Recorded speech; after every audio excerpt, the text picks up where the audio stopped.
Hi Bajabari, very warm welcome to the channel Shipra Mishra. This is Shipra Mishra and I hope you guys are doing fine. तो मैं आपके लिए लेकर आई हूँ आपके day को एक बहुत ही धमाकेदार मोटिवेशन से एंड करने का तरीका। जी मुझे पता है, जैसे एग्जाम पास में आते हैं बहुत सारे सवाल दिमाग में चल रहे होते हैं, टाइम टेबल्स फॉलो नहीं हो रहे होते हैं, मोटिवेशन नहीं आ रहा होता है, जो याद करने की कोशिश करते हैं वो याद नहीं हो रहा होता है और बहुत सारा टाइम वेस्ट हो रहा होता है। तो आज मैं आपके साथ डिस्कस करने वाली हूँ कि कैसे आप अपने हाफ ईयरलीज में 90% से ज्यादा स्कोर कर सकते हैं। मैम हाफ ईयरलीज से कौन डरता है, हमें तो बोर्ड से डर लगता है। बेटा हाफ ईयरली जो है वो आपका पहला पड़ाव है। जब आप इस पड़ाव को क्लियर कर लेते हो ना, यहाँ पर आप एकदम फोड़ देते हो और आग लगा देते हो, तो उसके बाद में आपको मोटिवेशन मिलता है कि प्री बोर्ड्स में मैं और बेटर करूंगी या करूंगा एंड देन बोर्ड्स में तो आग ही लगा दूंगा। तो ये बिल्कुल भी स्किप आपको नहीं करना है। इस वीडियो को छोटा रखेंगे ताकि से आप फटाफट से सारी चीजें नोट डाउन करो, सीखो और इन सारी चीजों को अपने पूरे स्केड्यूल में, अपने डेली लाइफ के अंदर जब तक आपके एग्जाम चल रहे हैं फॉलो भी कर सको। अच्छा देखो, सबसे पहली चीज जो आपको ध्यान रखनी है वो ये है कि यार आपके टाइम टेबल इसके लिए फॉलो नहीं होते हैं क्योंकि वो टाइम टेबल किसी और ने बनाए हैं। हर इंसान की एक अलग दिनचर्या होती है, हर एक इंसान का अपना एक अलग लाइफस्टाइल होता है, सबका ग्रास्पिंग कैपेसिटी अलग होता है और आपका अलग है। तो इसके लिए make sure that you make your own to do list instead of time tables. Please go for to do list. To do list भी अलग अलग बनाओ, डेली बनाओ। जैसे मान लो आज रात में सोने से पहले आपने एक टू डू लिस्ट बना ली है कि कल आपने कौन कौन से टास्क करने हैं, कौन कौन से चैप्टर्स करने हैं, कौन कौन से प्रैक्टिस शीट्स करने हैं। उसके बाद में आपने एक वीकली, मान लो जैसे एवरी संडे आपने वीक के लिए आपके कौन कौन से मेजर टास्क होने चाहिए उसकी एक टू डू लिस्ट बना रखी है कि यार इस वीक में मैं ये सारी चीजें करने वाला हूँ। एंड देन आपके बोर्ड्स के लिए, क्योंकि अब महीने ही रह गए हैं, साल भर बचा नहीं है, तो महीनों में आप क्या क्या करना चाहते हो। फॉर एग्जाम्पल अगस्त में आप चाहते हो कि एटलीस्ट आपका आधा सिलेबस का एनसीईआरटी कंप्लीट हो जाए, तो आपके गोल्स जो है वो आप सेट कर दो। टू डू लिस्ट आपके वो गोल्स होते हैं जो आप एक्शनेबल फॉर्मेट के अंदर लिखते हो and it becomes very easy जब आपके सामने रखे होते हैं, क्योंकि आपका एजेंडा बहुत क्लियर होता है तो आपको उस पाथ पे चलने में आसानी होती है। अपने सिलेबस को भी एक्शंस के अंदर डिवाइड करना शुरू करो। अगर सिलेबस को सामने रख दोगे और सोचोगे कि वो अपने आप ही पूरा हो जाएगा तो ऐसा कतई नहीं होने वाला है। मेक श्योर कि अपने सिलेबस को एक्शंस में कन्वर्ट करो। फॉर एग्जाम्पल अगर आपको मैथ्स का एनसीईआरटी सॉल्व करना है तो मैथ्स का कौन से चैप्टर का एनसीईआरटी सॉल्व करना है, उसमें चैप्टर का नाम लिखने की बजाय वहां पर लिखो सॉल्व एनसीईआरटी फॉर एंड उसका चैप्टर आ जाएगा।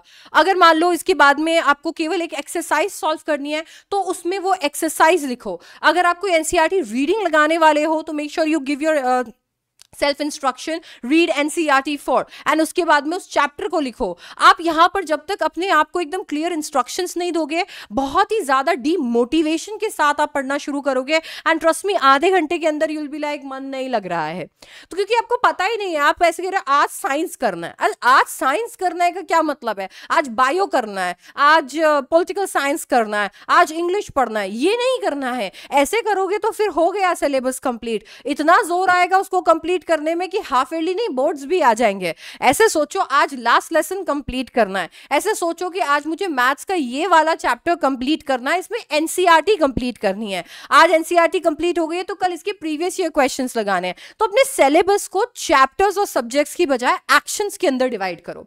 अच्छा अपने लिए ना पैटर्न फिक्स कर दो। देखो हर एक इंसान का अलग पैटर्न होता है। बहुत सारे बच्चे ऐसे हैं जो इंग्लिश के अंदर समरी वीडियोस देखकर आंसर राइटिंग की इतनी अच्छी प्रैक्टिस कर लेते हैं कि उनके मार्क्स बड़े अच्छे आ जाते हैं। आपको हो सकता है कि एनसीईआरटी अच्छे से पढ़कर रट्टे लगाने की जरूरत पड़े in order to write beautiful answers. अब मैं इंग्लिश का एग्जांपल दे रही हूं, ऐसा ही आपके साइंस कॉमर्स ह्यूमैनिटीज सब्जेक्ट्स में भी हो सकता है।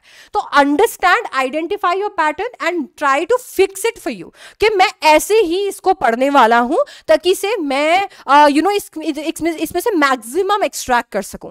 अपना स्केड्यूल भी अपने अकॉर्डिंग फिक्स करो। देखो यार हर चीज तुम्हारे लिए फिक्स होनी चाहिए। याद है हम लोगों के फादर्स कहा करते थे, लाइक बचपन में हमें बोला करते थे और बचपन में आपको भी बोला करते होंगे, मुझे पता है अभी भी बच्चे आप और बचपन में, कि अगर आपके लाइफ में अनुशासन होता है यानी डिसिप्लिन होता है, व्हेन यू नो कि कौन से टाइम पर आपको उठना है, कौन से टाइम पर आपको सोना है, बीच में कितना टाइम खेलने में जाना चाहिए, फ्रेंड्स से बात करने में जाना चाहिए, कितना टाइम आपका पढ़ने में जाना चाहिए, और आप वही चीज फॉलो करते हो तो आपकी बॉडी भी यूज्ड टू हो जाती है एंड देन उसके बाद में से आलस नहीं आता। इन दिनों हमारे साथ परेशानी पता है क्या है? हम किसी भी टाइम उठ रहे हैं, किसी भी टाइम स्कूल नहीं जा रहे हैं अगर तो किसी भी टाइम पे पढ़ने बैठ रहे हैं, किसी भी टाइम पे नहा रहे हैं, किसी भी टाइम पे खा रहे हैं, ठीक है, किसी भी टाइम पे कुछ भी हो रहा है। तो बॉडी को शॉक लग रहा है कि अरे कल तो 4 बजे सोनू तो सो रहा था, आज तो 4 बजे उठकर मैथ्स के सम सॉल्व कर रहा है, ये कैसे चल रहा है?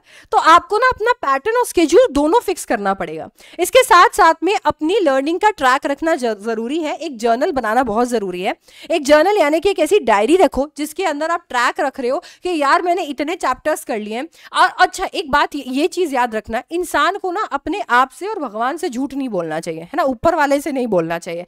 वो जर्नल को ऐसा ही समझो कि वो आपके और ऊपर वाले के बीच का मीडियम है। उसमें सच सच लिखो कि आज लास्ट लेसन पढ़ा था, एनसीईआरटी समझ में आ गया है, पर यहां पर प्रॉब्लम आ रही है। अब इससे क्या होगा, आपको ये चीज का आपका ट्रैक है ना, तो आपको एटलीस्ट ये पता होगा कि लास्ट लेसन में मेरे को प्रीवियस ईयर क्वेश्चंस में प्रॉब्लम आ रही है, एमसीक्यूज में प्रॉब्लम आ रही है, या शॉर्ट आंसर टाइप क्वेश्चंस में प्रॉब्लम आ रही है, तो आप उस पर फोकस करोगे। सिमिलरली अपने बाकी सब्जेक्ट्स के लिए भी अपने लर्निंग का एक ट्रैक रखने के लिए एक जर्नल जरूर मेंटेन करो। ये ऐसी चीजें हैं जो आप अभी से करोगे तो कर पाओगे, बाद में बोर्ड्स में ये नहीं होगा। मैं पर्सनली इस जर्नल में अपना खुद का एक फ्लेवर कैसे ऐड करती थी, मैं बहुत सारी चीजें शॉर्ट में लिख दिया करती थी। जैसे मान लो ये जो जर्नल थी, ये जर्नल नहीं एक मोटा रजिस्टर बन चुका था मेरे लिए। एवरीडे जो मैंने पढ़ा होता था उसे शॉर्ट में मैं सम अप करके लिख देती थी। It would take 1 and 1.5 hour of my time, but कहीं ना कहीं मुझे पता होता था कि मैं कितना उस दिन से जो मैंने पढ़ा है वो रिकॉल कर पा रही हूँ। बहुत फनी है वो रजिस्टर, अगर आप अभी भी उठाकर देखोगे आपको कुछ भी समझ नहीं आएगा उसमें क्या लिखा हुआ है, but it helped me a lot recalling के अंदर। तो आप वो भी इसके अंदर कर सकते हो। You can also make your recalling journal for all the subject separately, वो भी आप कर सकते हो।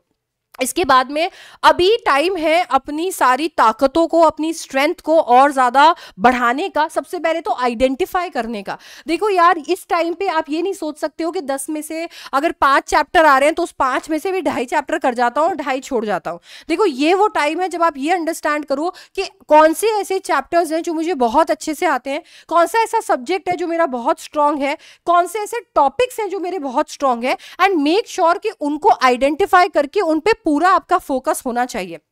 क्योंकि अगर आपने केवल और केवल अपने चैप्टर्स को आइडेंटिफाई किया, सिलेबस को आइडेंटिफाई किया और ये आइडेंटिफाई नहीं किया कि ये टॉपिक मेरा अच्छा है, तो बोर्ड्स में प्रॉब्लम आएगा जहां पे चॉइस वाले क्वेश्चंस आते हैं, एग्जाम्स में प्रॉब्लम आएगा जब रिवीजन करना होगा। आपको पता तो होना चाहिए ना कि कौन से ऐसे टॉपिक्स है जो वीक है, ऐसे कौन से टॉपिक्स है जिनमें अगर कोई भी क्वेश्चन आ गया तो आपको कोई नहीं हरा सकता। उन टॉपिक्स को आइडेंटिफाई करके फोकस करना अभी से शुरू करो, ताकि बोर्ड्स तक वो ऐसे पक्के हो जाए कि उन चैप्टर्स में, उन टॉपिक्स में कोई भी क्वेश्चन पूछा जाए आपके फुल मार्क्स ही आए।